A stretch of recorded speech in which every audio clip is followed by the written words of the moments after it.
Leon Carter and his crew thought they were untouchable, young, ambitious and unstoppable. But one reckless heist, one stolen shipment, and one miscalculated move would turn them from feared dealers into hunted prey, setting the stage for a brutal execution that would shock Blackpool's underworld forever. Leon Carter grew up in one of Blackpool's forgotten corners, a row of crumbling terrace houses that looked out over a railway line and a stretch of gray sky. His childhood was ordinary in every way except for the chaos around him. His father had been in and out of prison for petty theft, and his mother worked long hours at a care home. Leon learned early that money ruled everything. By the time he was 15, he was skipping school, hanging around arcades, and running small errands for local dealers. It started with carrying packages and collecting cash, but soon he realized how easy it was to make quick money in the drug trade. At first, Leon wasn't ambitious. He wanted enough cash for new trainers, fast food and nights out. But the power of easy money was addictive. He watched how older dealers were treated, the respect, the cars, the girls, and decided he wanted that life for himself. When one of the local dealers was sent to prison, Leon filled the gap. He began selling small amounts of weed and pills to tourists during the summer months. Blackpool's nightlife was his playground, and the crowds made it easy to blend in. The cash came faster than he had ever imagined. By the time he was 21, Leon had become one of the most talked-about names in the town's underground scene. He wasn't the biggest player, but people knew him. He dressed like a star, drove a silver Audi, and carried himself with confidence. Yet behind the image, he was reckless. He trusted the wrong people, made quick decisions, and believed nothing could touch him. The police had raided his flat once, but they found nothing. That near miss only made him bolder. To him, it was proof that he was smarter than everyone else. Blackpool's underworld was small but dangerous. Rival dealers worked under invisible borders, controlled by men from bigger cities like Manchester and Liverpool. Everyone knew their limits.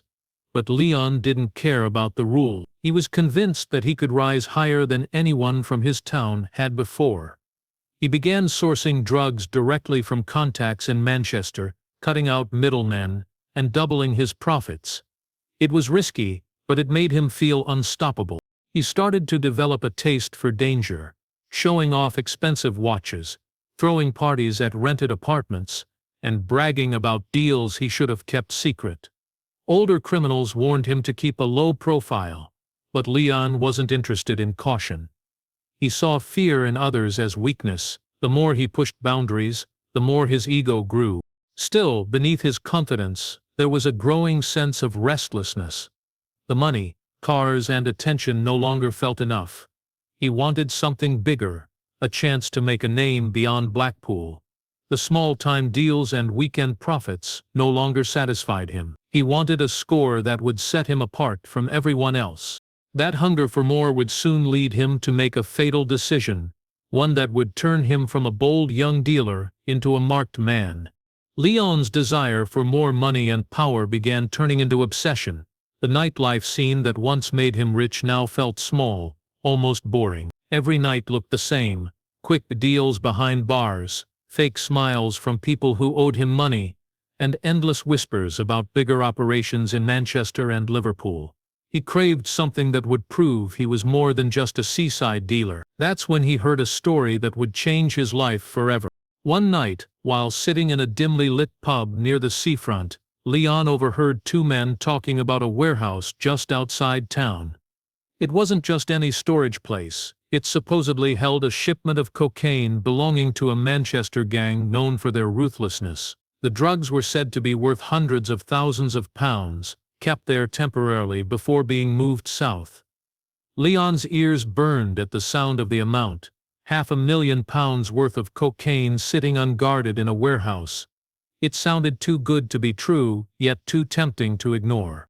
The rumor came from a familiar face, an old friend named Darren who once drove vans for local dealers.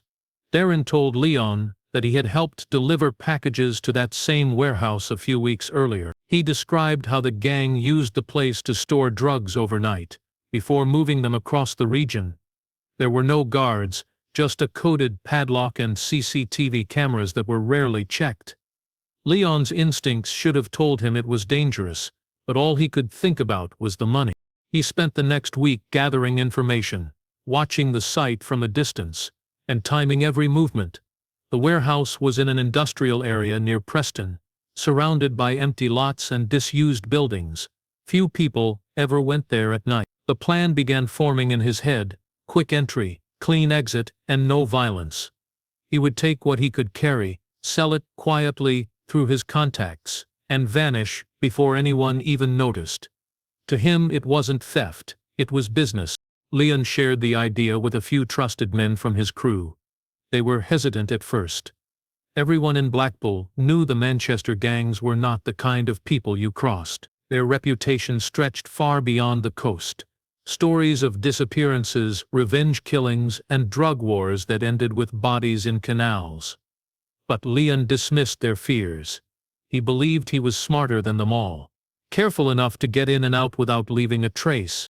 As he refined the plan, Leon convinced himself that this was destiny. His one chance to escape the small-time world and become something greater. He began to imagine what life would be like after the robbery. New cars, bigger houses, respect from people who had once ignored him. The thought of it consumed him, pushing away any trace of fear or doubt. What Leon didn't realize was that the rumor he trusted so blindly had already spread beyond his circle. Someone else knew he was planning something bold, and someone was watching. The job that seemed like the perfect opportunity was, in reality, the first step into a trap that would seal his fate forever. The night of the robbery arrived cold and silent, with rain sweeping across the streets like mist. Leon had spent days preparing, studying every corner of the warehouse and memorizing the layout. He gathered 3 of his most trusted men, Dean, Kyle, and Reese, all young, desperate, and loyal enough to follow him without question. They met in a small garage on the edge of town, dressed in black, faces hidden behind balaclavas. The plan was simple: in, out, and gone within 15 minutes. No talking, no mistakes, no second chances. They drove through the empty roads in a white van with stolen plates, the headlights cutting through the drizzle. Leon's heart pounded, not from fear, but from excitement. He had done plenty of risky deals before, but nothing on this scale. He felt alive, powerful, and certain that after tonight, his name would mean something in the criminal world. He kept replaying the image of those boxes in his mind, bricks of cocaine worth hundreds of thousands just waiting for someone bold enough to take them. When they reached the warehouse, the industrial estate was deserted. A single streetlight flickered nearby, casting weak light over the metal gates. Leon used bolt cutters to snap the chain, and the group slipped inside without a sound. The air smelled of oil and dust. They moved fast, guided by the dim glow of their flashlights. In the far corner of the building, they found what they came for: stacks of boxes marked with fake shipping labels. Leon tore one open and saw the plastic-wrapped packages inside. His hands trembled slightly, not from fear but from triumph. They began loading the boxes into the van, working in perfect rhythm. Within minutes they had filled nearly every inch of the vehicle. Leon felt unstoppable. Everything had gone exactly as planned. No alarms, no guards, no interruption. As they shut the doors, he couldn't help but grin behind his mask. It felt almost too easy. But just as they were about to leave, something caught Leon's eye: a red blinking light in the corner of the warehouse. A security camera. He froze, staring at it for a long moment. The angle was poor, the light faint, and he told himself it probably wouldn't capture anything clear. Still, a small voice in his head warned him that someone might be watching. He pushed the thought aside and signaled his men to move.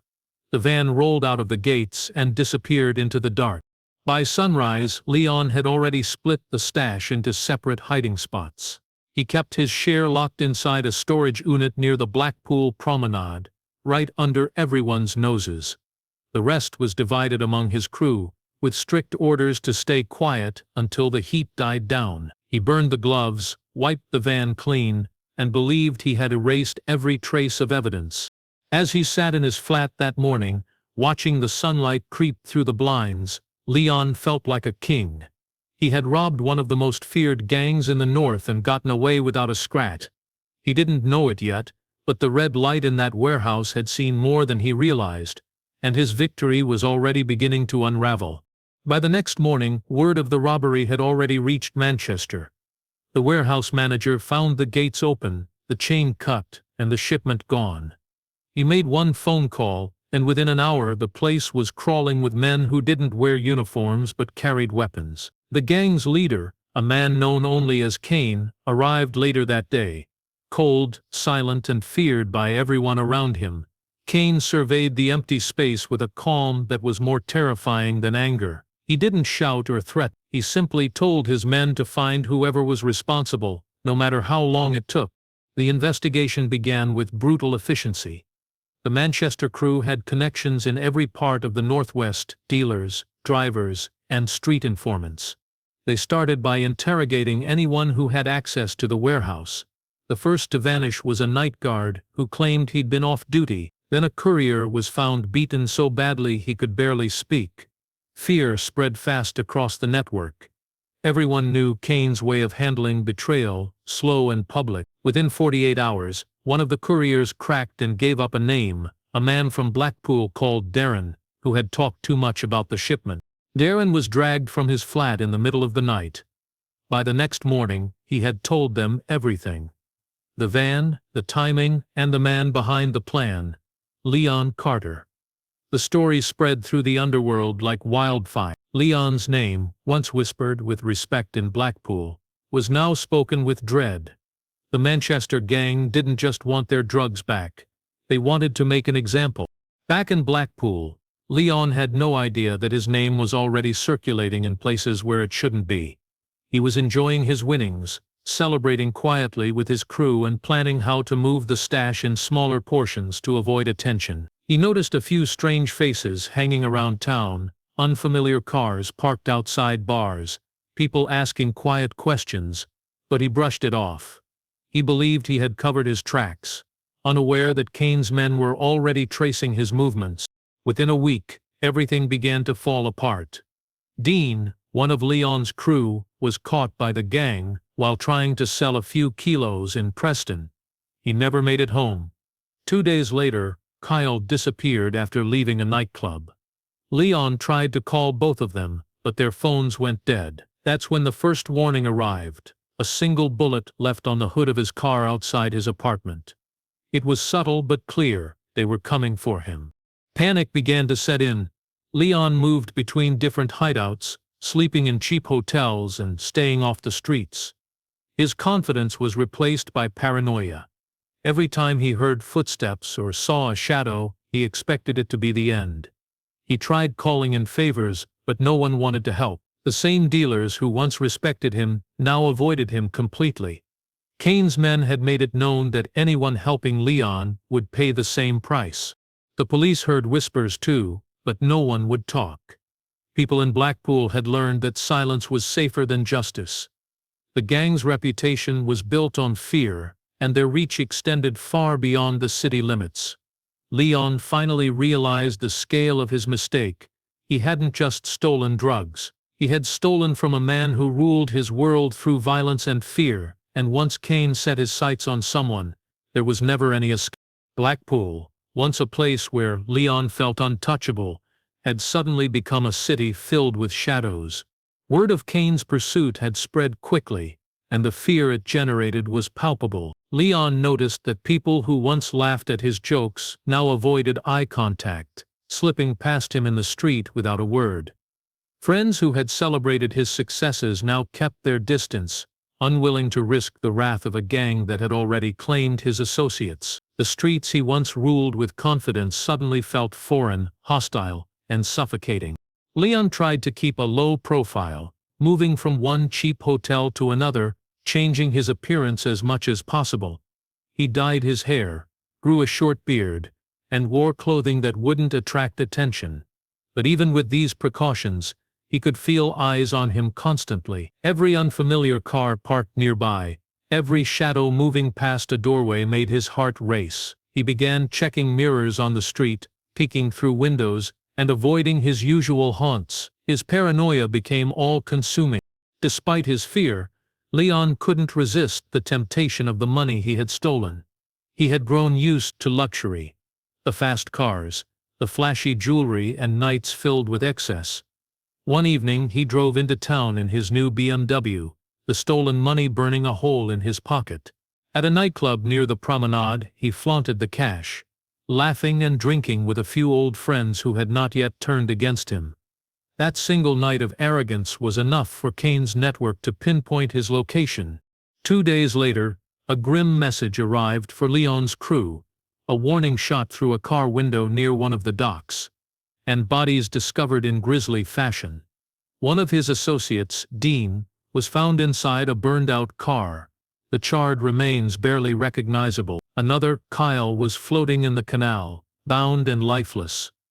The killings were not just acts of revenge, they were public warnings. Everyone in Blackpool's underworld understood the message. The Manchester gang was ruthless, and anyone associated with Leon would meet the same fate. Leon's paranoia deepened.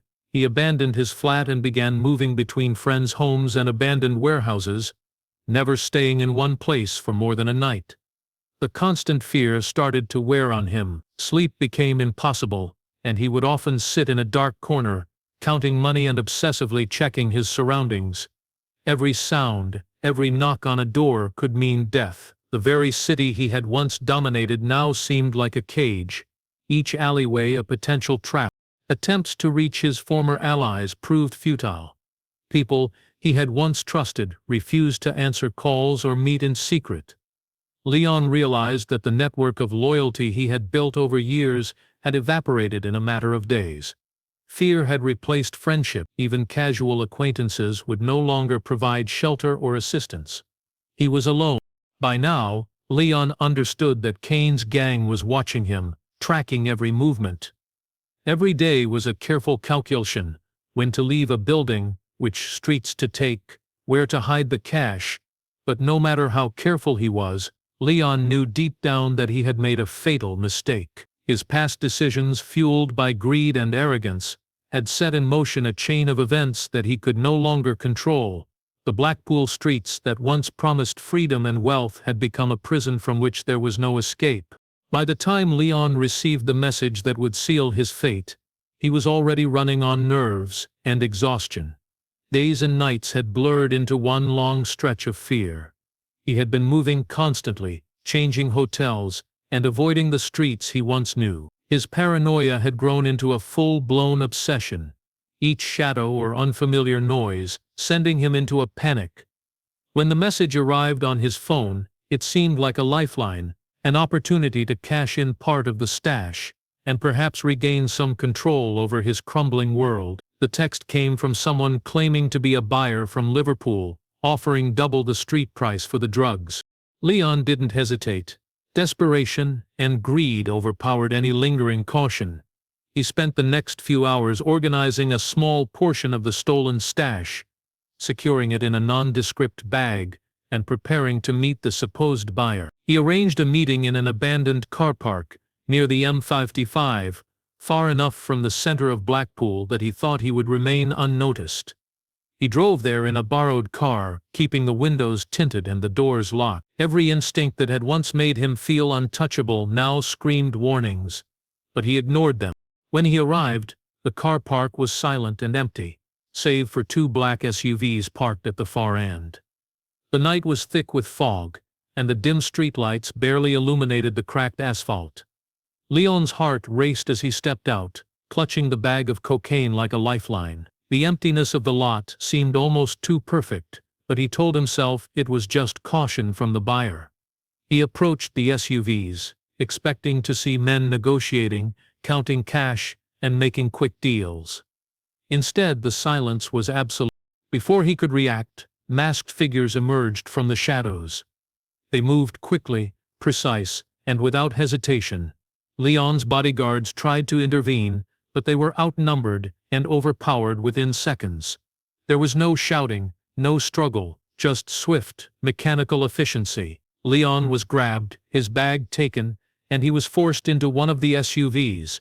The engine roared to life, and the vehicle sped off into the night, leaving the empty car park behind. Inside the SUV, Leon realized the truth too late. He was surrounded by men who didn't intend to negotiate or bargain. Fear finally replaced the arrogance that had carried him this far. The car drove in silence, each turn taking him further from safety and any chance of escape. His mind raced, replaying every risky decision he had made, every warning he had ignored. Every step of the robbery, every flaunted night of luxury, every moment he had underestimated Kane's reach now seemed like a countdown to this moment. By the time the vehicle reached its destination, the outcome was inevitable. Leon's attempts to plead or reason were met with silence. The men around him moved with a chilling purpose, leaving no room for mercy. In those final moments, he understood the magnitude of the mistake he had made, stealing from a man who ruled through fear, who had already punished everyone connected to him, and who would not allow loose ends. Leon Carter was never seen alive again. The SUV disappeared into the darkness, carrying him to a fate that had been determined long before he even knew he had crossed Kane. The trap that seemed like a lucrative opportunity had been carefully set, and his greed and overconfidence had walked straight into it. The decision to meet the buyer, blinded by desperation and desire for cash, marked the final step in a chain of events that would end in his complete annihilation. Weeks passed before anyone in Blackpool dared to speak about Leon Carter's fate. The city, once buzzing with whispers of his exploits, had fallen eerily silent. People avoided the streets where he had once roamed freely, and the clubs and bars that had been his playground were subdued, their owners wary of attracting the attention of Kane's gang. The sense of fear was suffocating, leaving a chilling void where confidence and bravado had once thrived. The story of Leon's disappearance became a dark shadow over the town, a cautionary tale whispered only behind closed doors. It wasn't long before a grim discovery confirmed everyone's worst fears. A fisherman on the River Ribble stumbled upon a body tangled in reeds and debris near the riverbank. At first glance, the remains were unrecognizable. The face was battered, the hands tied behind the back, and the body showed signs of severe trauma. The police were called, and after a painstaking investigation, dental records confirmed the identity: Leon Carter. He had been executed. His life ended in the most brutal and final way imaginable. The shock reverberated through Blackpool's underworld, even among seasoned criminals. The execution itself was methodical. Leon had been shot twice in the head, a calculated act meant to ensure he would never return. It wasn't just a killing, it was a statement. Kane's gang had sent a message that reached far beyond Blackpool. No one could steal from them and survive. The violence wasn't about retribution alone, it was about control, power, and instilling terror. Everyone connected to Leon's network, even tangentially, understood that fear now governed their actions. Those who had once been loyal to him retreated into silence, hiding from a force they knew could strike without warning. The police investigation, though thorough, yielded little. Witnesses disappeared, reluctant to talk, and anyone who had been close to Leon avoided questioning. The Manchester gang operated with precision and secrecy, leaving no trace of their presence beyond the body. Detectives were left frustrated, trapped in a wall of silence, while rumors and speculation filled the void. Some claimed the gang had taken the remaining members of Leon's crew back to Manchester. Others believed they had fled the country, disappearing to avoid the same fate. In either case, Leon's death was absolute, final, and unchallenged. In Blackpool, life continued, but it had changed irreversibly. The streets were quieter, and the thrill of risk that had once lured young dealers was replaced by caution and paranoia. The small-time drug scene contracted, with many moving elsewhere or abandoning the trade entirely. Tales of Leon's arrogance, his theft from Kane, and his grisly end circulated as warnings, etched into the collective memory of anyone who thought they could challenge the North's criminal empires. Leon's rise and fall became a grim legend, a stark reminder that ambition without respect for the rules of the underworld could be fatal. He had sought power and wealth, blinded by greed and arrogance, and paid with his life. The story of his execution spread quietly, like a cold wind through Blackpool, leaving a lasting mark on the city's criminal landscape. His name, once synonymous with daring and confidence, became synonymous with caution and fear, a reminder that in the world of organized crime, mistakes are not forgiven, and debts are paid in the currency of blood. After Leon Carter's death, the atmosphere in Blackpool's underworld changed permanently. Dealers who had once hustled boldly on the streets became cautious, measured, and secretive. Where there had been brash confidence and open displays of wealth, there was now silence and suspicion. The city's nightlife slowed down, and local police noticed a decline in overt drug activity. The story of Leon's downfall spread quickly, whispered in corners and pubs, not as gossip but as a warning. Young dealers were reminded in hushed tones that ambition without caution could be fatal. The stash Leon had stolen from the Manchester gang was never recovered. Some said Kane's men had taken it back, destroying or selling it quietly to erase all evidence. Others speculated that parts of it had vanished into the underground, fueling smaller, temporary trades that no one dared claim publicly. Leon's remaining crew had scattered, each member terrified of the gang that had already executed 2 of them and claimed Leon's life. Their disappearance added to the fear, leaving a vacuum in Blackpool's drug network. Dealers learned quickly that alliances could vanish overnight, and the consequences of crossing the wrong people were immediate and final. The impact of Leon's story reached beyond Blackpool. Dealers in neighboring towns and cities began to adjust their operations, taking lessons from his mistakes. Kane's reputation grew, cementing his name as a figure whose influence extended far beyond Manchester. Stories of Leon's arrogance and demise circulated as cautionary tales, showing the dangers of underestimating powerful gangs. In Blackpool, parents warned their children to stay away from the drug trade, citing Leon as an example of what could happen when ambition meets recklessness. For those who had known him personally, Leon became a complicated figure. Some remembered his charisma, the audacity he displayed, and the rapid rise he had achieved in a short time. Others recalled his arrogance, his tendency to flaunt wealth and take risks without thinking about the consequences. In death, he became more than just a person. He became a symbol. He represented both the allure and the danger of the criminal world, ambition without strategy, trust without caution, and greed without respect could, and often did, end in disaster. Blackpool's drug scene gradually adapted. Dealers became more discreet, using indirect channels, coded messages, and smaller, less conspicuous transactions. The flashy displays of money and luxury that had once drawn attention and envy disappeared. Fear, rather than respect or loyalty, governed the underground.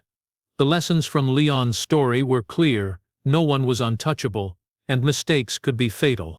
In the end, Leon Carter's life and death became a dark legend of Blackpool. His meteoric rise and violent fall served as a permanent reminder that the criminal world is unforgiving. Greed, arrogance, and overconfidence could never outweigh caution, patience, or respect for the rules set by those more powerful. Young dealers who once aspired to follow in his footsteps now approached the streets with careful calculation. Leon's name, whispered quietly in the shadows, ensured that his story endured, a chilling testament to the price of ambition in a world where one wrong move could cost everything, even life itself.